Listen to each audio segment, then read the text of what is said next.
नमस्कार। देश की बात में पहले बात स्वास्थ्य की। कोरोना के मामले बढ़ रहे हैं। देश के 14 शहरों में अचानक बड़े आंकड़ों पर केंद्र ने चिंता जताई है। केंद्र ने हालात को देखते हुए ये 8 राज्यों को चिट्ठी लिख तत्परता से तुरंत कदम उठाने के लिए आदेश दिए हैं। दिल्ली, मुंबई के अलावा गुड़गांव, चेन्नई, कोलकाता, बेंगलुरु और अहमदाबाद में मामले बढ़ रहे हैं। बड़े शहरों में ओमिक्रॉन के मामले भी बढ़े हैं और सबसे ज्यादा तेजी अगर हम राज्यों की बात करें तो हरियाणा, दिल्ली, गुजरात, झारखंड, तमिलनाडु, पश्चिम बंगाल, कर्नाटक और महाराष्ट्र में देखी जा रही है। केंद्र ने राज्यों से कहा है कि अगर जरूरत पड़े तो धारा 144 भी आप लगा सकते हैं। स्वास्थ्य विभाग ने कहा है कि पैनिक करने की जरूरत नहीं है, हम तैयार हैं। 13,154 नए कोविड केस देश में आज सामने आए और कल से 43% ज्यादा है। ये 8 जिलों में जो पॉजिटिविटी दर है वो 10% है। देश भर में कोरोना से पिछले 24 घंटों में 268 मौतें भी हुई हैं। विश्व स्वास्थ्य संगठन ने कहा है कि केसेस की सुनामी जैसे हालात हो सकते हैं, इसकी चेतावनी दी है। तो इस समय हमारे साथ बेहद खास मेहमान है, सौम्या स्वामीनाथन है, WHO की चीफ साइंटिस्ट। बहुत बहुत धन्यवाद मैम जुड़ने के लिए, समय निकालने के लिए। मेरा पहला सवाल मैम आपसे यही है कि जिस तरह से भारत में कोविड के केसेस बढ़ रहे हैं, सरकार ने आज कहा है कि पैनिक ना करें, लेकिन आपका आंकलन क्या है? ये केसेस जो बढ़ रहे हैं ये मोस्ट प्रोबेबली ओमिक्रॉन की वजह से ही बढ़ रहे होंगे और ये हम इसको एंटिसिपेट कर रहे थे, एक्सपेक्ट कर रहे थे, क्योंकि जैसे बाकी देशों में देखा गया है, दक्षिण अफ्रीका से शुरू होते हुए एक बार ओमिक्रॉन अगर कम्युनिटी में अंदर आ जाती है उसके बाद उसमें केसेस बहुत जल्दी बढ़ते हैं, क्योंकि इसका डबलिंग टाइम जो है वो 2 या 3 दिन के बीच में है। और वही अभी दिखाई दे रहा है कुछ शहरों में कि हर दूसरे दिन, हर तीसरे दिन केसेस डबल होते जा रहे हैं। तो इसके एक्चुअली 3 प्रॉपर्टीज हैं, 3 पहलू इस न्यू वेरिएंट के, जिसपे हम लोग ध्यान देते आ रहे थे, जिसपे अध्ययन हो रहा था। पहली बात तो उसकी ट्रांसमिसिबिलिटी और इन्फेक्शियसनेस। अब उसका बड़ा क्लियर पिक्चर है कि ये बहुत ज्यादा ट्रांसमिसिबल है, डेल्टा से 4 टाइम ज्यादा, 4 times more transmissible than delta. तो इसलिए लोगों को बहुत सावधानी दिखानी पड़ेगी अभी, क्योंकि इस टाइम पर अगर कोई संक्रमित जन काफी सारे जनों के साथ और जनों के साथ मिले, जैसे अभी आजकल पार्टियों का टाइम है, शादियों का टाइम है, तो वहां पे बीमारी फैलने की बहुत हाई चांसेस हैं। दूसरा उसका प्रॉपर्टी जिसमें हम लोग ध्यान दे रहे थे वो है कि क्या से जो बीमारी होती है वो कम सिवियर होती है, क्या वो लोगों को इतनी भयानक तरीके से बीमार नहीं करती है। उसमें जो है अभी तक जो हमें जानकारी मिली है उससे काफी एनकरेजिंग है, काफी वो रियश्योरिंग है कि 1/4 द हॉस्पिटलाइजेशन रेट, जितना डेल्टा में जितने लोग अस्पताल में दाखिल हुए, जैसे अगर 100 लोग संक्रमित हुए और उसमें से 20 लोग को अस्पताल में दाखिल होना पड़ा, ओमिक्रॉन से अगर 100 लोग संक्रमित हुए तो 5 लोगों को अस्पताल में दाखिल होना पड़ता है, क्योंकि बीमारी बढ़ने की वजह से। और उनमें भी वो 5 लोग जो दाखिल हो गए उनमें भी बीमारी कम सिवियरिटी की है, मतलब वेंटिलेटर की कम जरूरत पड़ती है, ऑक्सीजन की कम जरूरत पड़ती है, मौतें भी कम होती हैं। तो पर ये नहीं कि बिल्कुल ये माइल्ड है और किसी को कुछ नहीं होगा, ऐसे भी नहीं कह सकते हैं, पर डेल्टा से कम भयंकर टाइप का वेरिएंट है। और तीसरा जो आंकड़ा है, तीसरा जो इसका प्रॉपर्टी है वो वैक्सीन इफेक्टिवनेस के ऊपर हम लोग डेटा देख रहे हैं।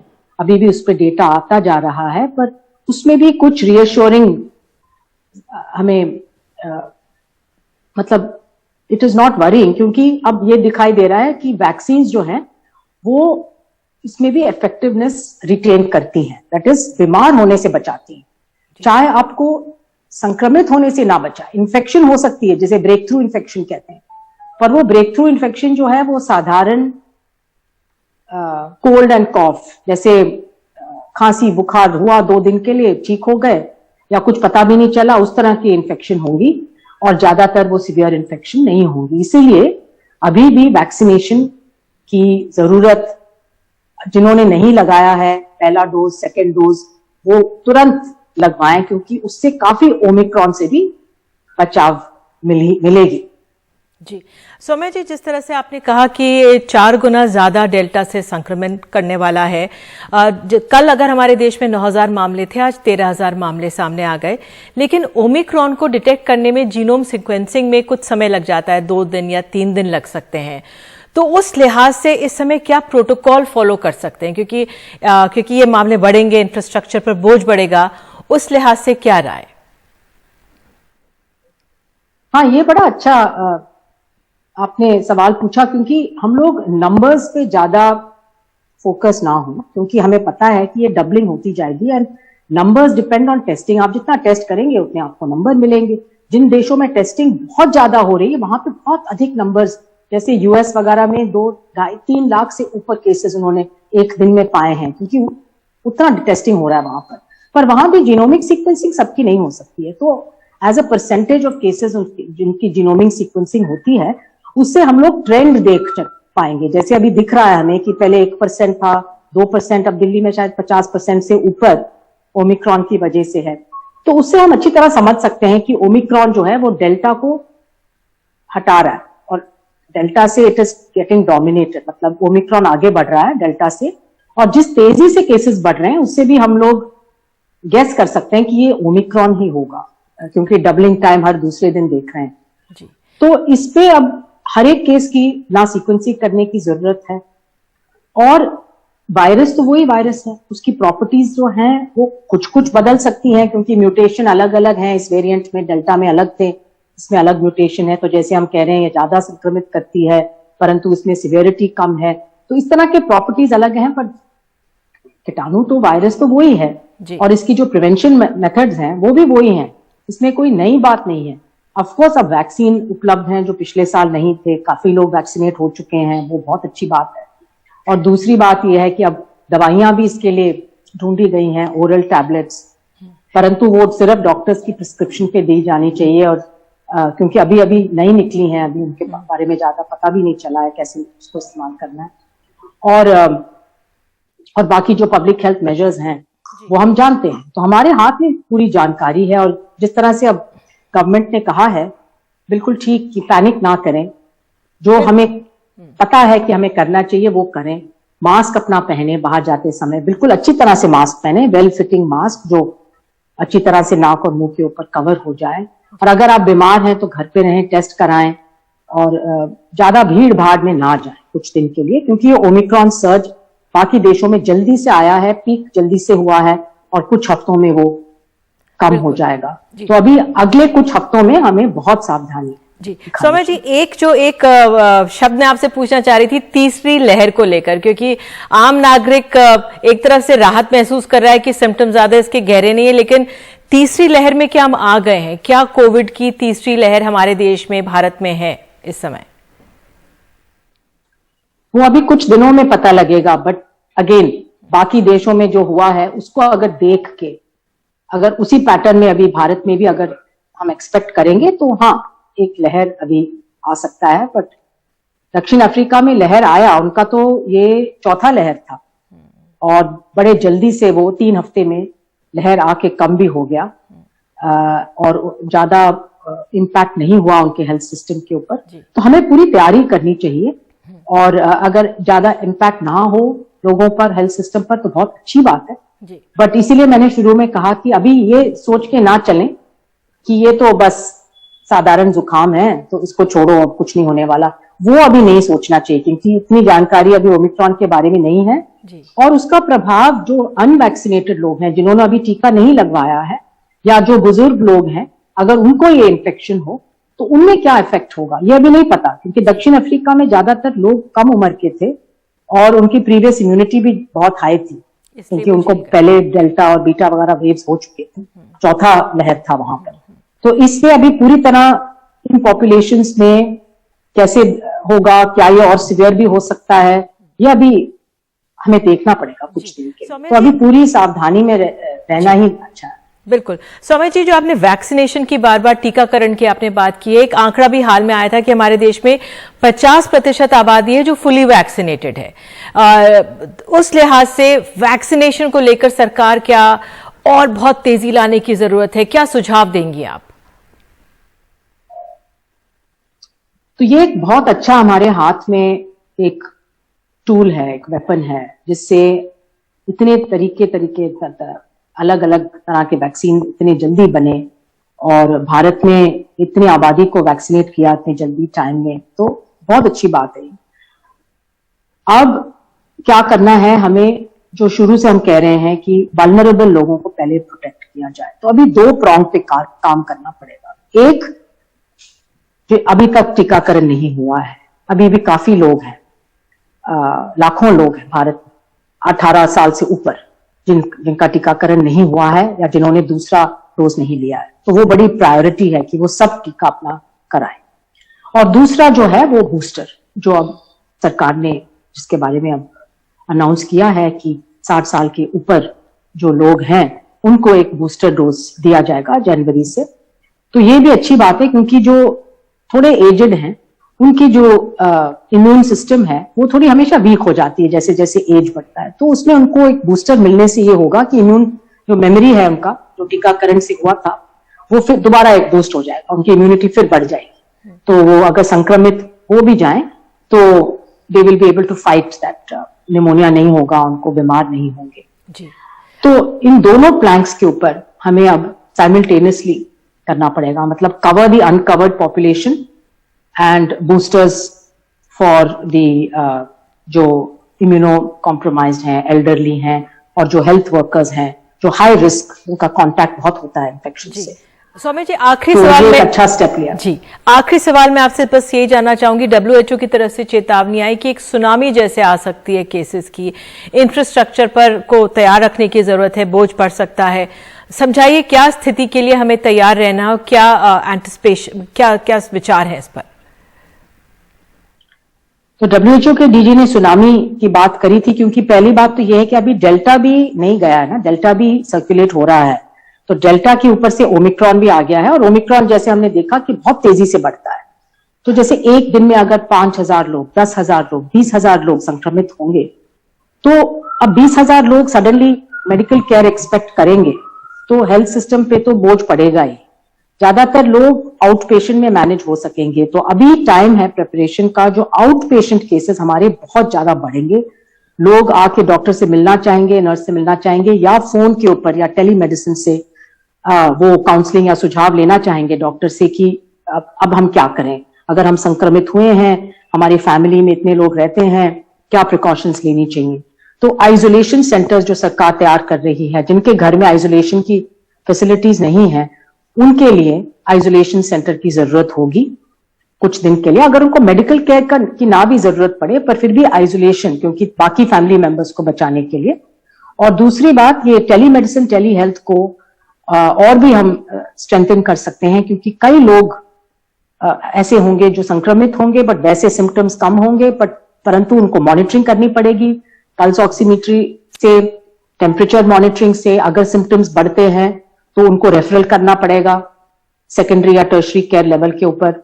ऑक्सीजन की जरूरत भी पड़ सकती है, क्योंकि नंबर्स अगर बहुत इंक्रीज हो जाएं एकदम से, तो उनका अगर एक छोटा परसेंटेज भी बीमार हो तो वो नंबर भी काफी बड़ा हो सकता है। और क्योंकि हमारा देश इतना बड़ा है और हमारे जो शहर हैं उनकी आबादी इतनी बड़ी है, इसलिए अस्पतालों को तैयार रहने की जरूरत है और डॉक्टर्स, नर्सेस की काफी जरूरत पड़ेगी। तो जितने भी वर्कफोर्स को हम स्ट्रेंथन कर सकें, जैसे पहले किया था, कॉन्ट्रैक्ट वाले लोगों को ले आए, उनको तैयार रखें फोन सर्विसेज के लिए स्पेशली, और होम केयर सर्विसेज के लिए, ये सब बहुत जरूरत है। और लोगों को जानकारी देती रहनी चाहिए कि अब क्या स्थिति है और उनको क्या करना चाहिए, और अगर बीमार हो तो कहाँ जा सकते हैं टेस्टिंग के लिए।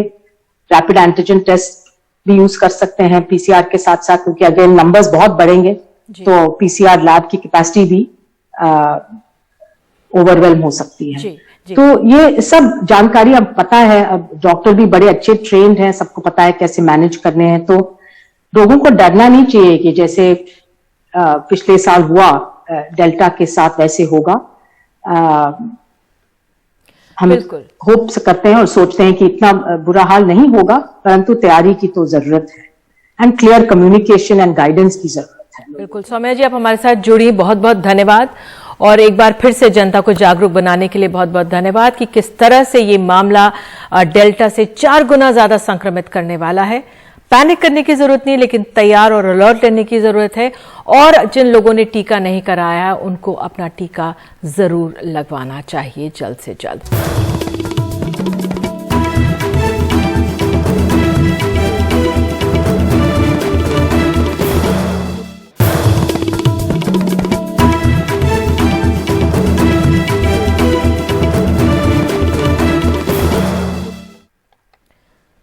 राष्ट्रपिता महात्मा गांधी के खिलाफ छत्तीसगढ़ की राजधानी रायपुर में आयोजित धर्म संसद में अपमानजनक टिप्पणी करने और उनके हत्यारे नथुराम गोडसे की तारीफ करने के आरोप में कालीचरण को गिरफ्तार कर लिया गया है। गिरफ्तारी के बाद उनके ऊपर देशद्रोह सहित कई और धाराएं लगा दी गई हैं। मध्य प्रदेश के खजुराहो से कालीचरण की गिरफ्तारी हुई है और गिरफ्तारी के तरीके पर मध्य प्रदेश की सरकार ने संघीय ढांचे के खिलाफ बताया तो छत्तीसगढ़ के मुख्यमंत्री भूपेश बघेल ने पूछ लिया कि पहले बीजेपी बताए कि बापू को गाली देने वाले शख्स की गिरफ्तारी से खुश हैं या नहीं। मोहनदास करमचंद गांधी ने सत्यानाश तो नाथुराम गोडसे जी को नमस्कार है, मार डाला। बापू के अपमान और 2 धर्मों के बीच नफरत फैलाने के आरोपी कालीचरण को अब 124A यानी देशद्रोह, 153(1)A, 153(B)(1)A यानी लोक शांति में बाधा, 295A धार्मिक भावनाओं को आहत करना जैसी धाराओं का सामना करना होगा। इसके अलावा 501A(B) और 294A के तहत मामला पहले से ही दर्ज है। टिकरापारा थाने में कालीचरण के खिलाफ में अपराध पंजीबद्ध किया गया था और अपराध पंजीबद्ध करने के पश्चात लगातार उसकी पतासाजी की जा रही थी। अलग अलग स्थानों पे हमारी टीम निकली थी, अनेक टीम बनी थी इसमें और मध्य प्रदेश, महाराष्ट्र, दिल्ली और अन्य जगहों में हमारी टीम रवाना हुई थी और इसमें मध्य प्रदेश की टीम को इसमें सफलता मिली है और कालीचरण को खजुराहो के पास बागेश्वर धाम से गिरफ्तार किया गया है और गिरफ्तार करके रायपुर पुलिस की टीम उसको रायपुर लेकर आ रही है और यहाँ के विधिवत ढंग से न्यायालय में प्रस्तुत किया जाएगा। कालीचरण ने खजुराहो में गेस्ट हाउस में बुकिंग कराई थी, लेकिन वो वहाँ रुका नहीं।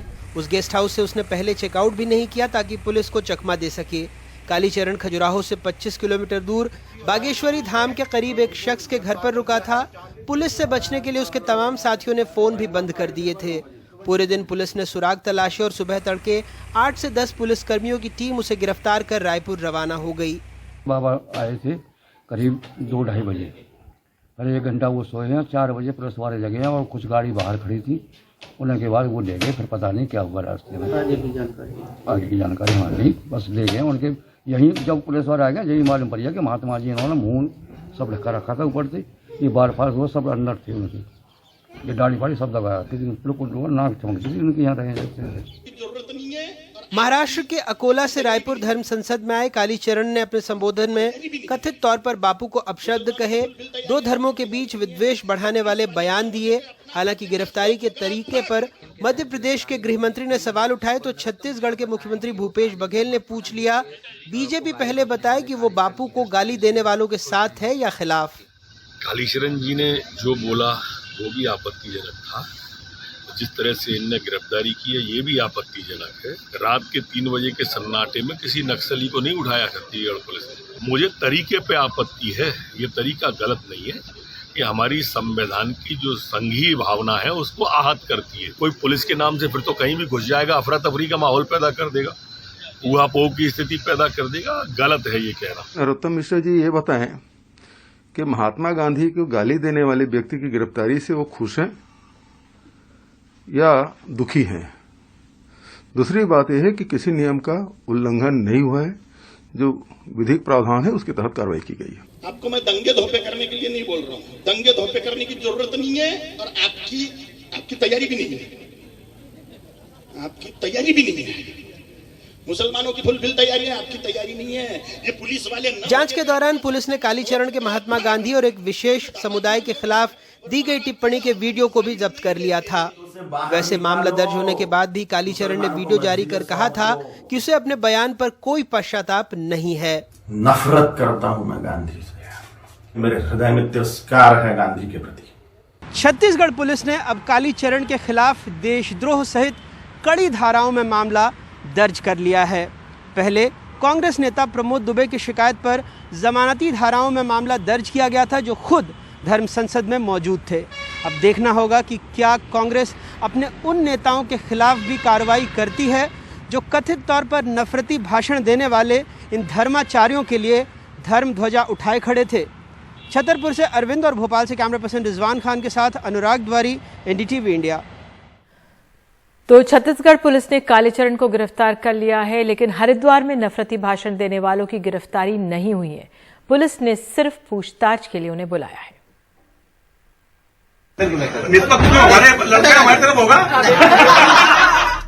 इस वीडियो में साफ दिख रहा है कि उत्तराखंड पुलिस का अधिकारी नफरती भाषण देने वालों पर कार्रवाई करने की बजाय हंसी मजाक करते हुए नजर आ रहे हैं।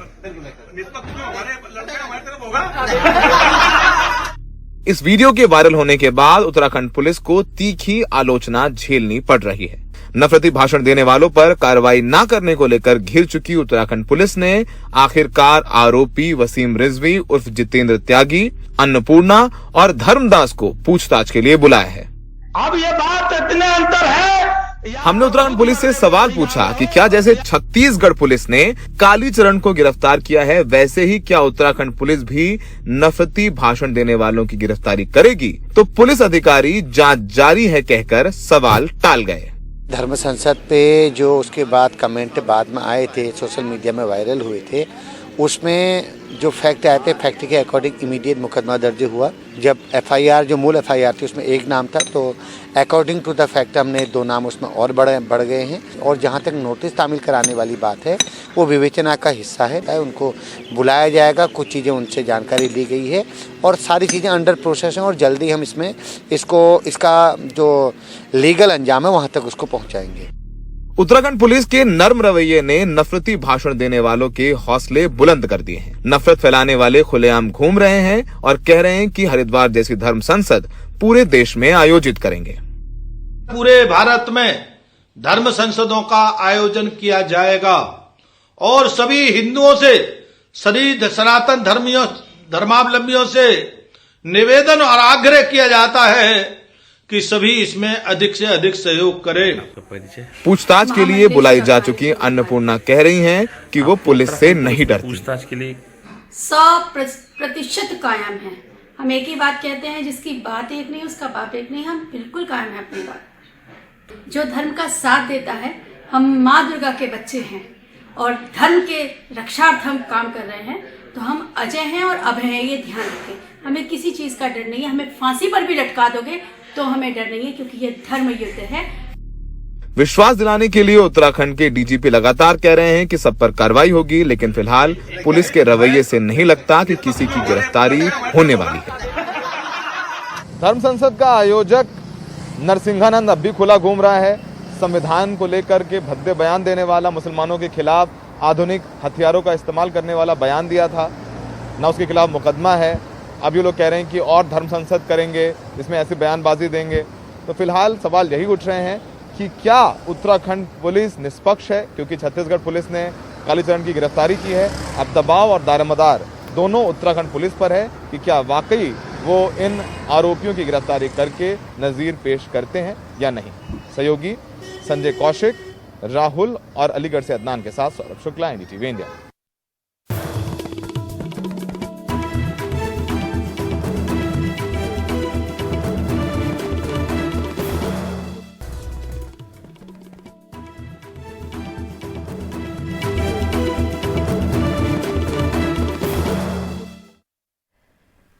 चंडीगढ़ नगर निगम चुनाव में आम आदमी पार्टी सबसे बड़ी पार्टी बनकर सामने आई, जिसके बाद आज पार्टी के प्रमुख अरविंद केजरीवाल ने चंडीगढ़ में विजय यात्रा निकालकर चंडीगढ़ के लोगों का धन्यवाद किया।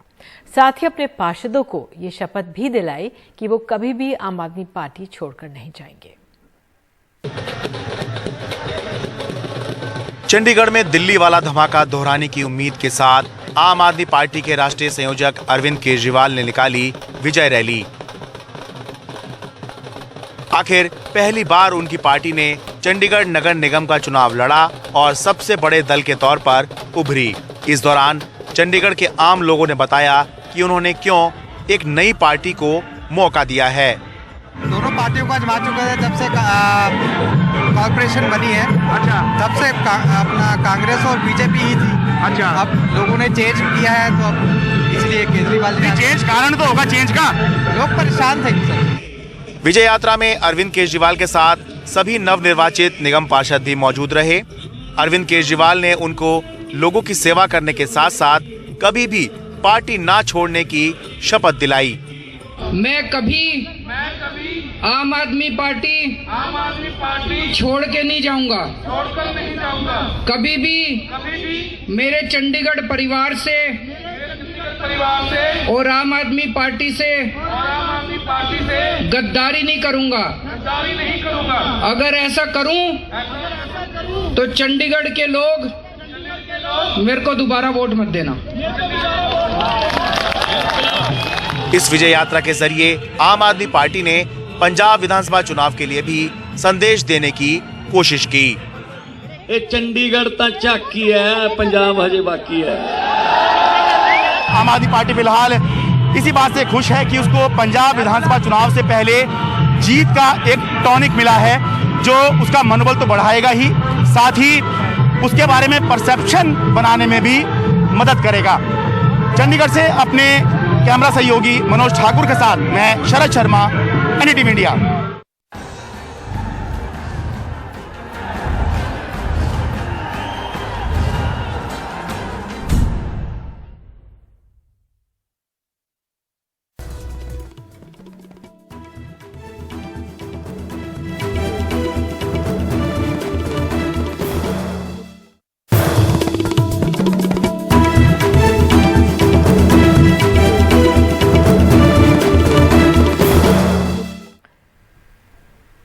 तो देश की बात में खबर है कर्नाटक से। कर्नाटक में रात 10 बजे से शुरू होने लगे वाले कर्फ्यू का असर होटल और रेस्टोरेंट्स पर काफी दिख रहा है। होटल और रेस्टोरेंट्स एडवांस बुकिंग अब कैंसिल कर रहे हैं। उधर मैसूर में रात के कर्फ्यू का पालन करवाने के लिए घुड़सवार पुलिस सड़कों पर गश्त करती देखी जा सकती है, क्योंकि राज्य में अब संक्रमण दर तेजी से बढ़ते हुए 50% तक को पार कर चुकी है। और इन्हीं दृश्यों के साथ फिलहाल देश की बात में आज के लिए इतना ही। नमस्कार।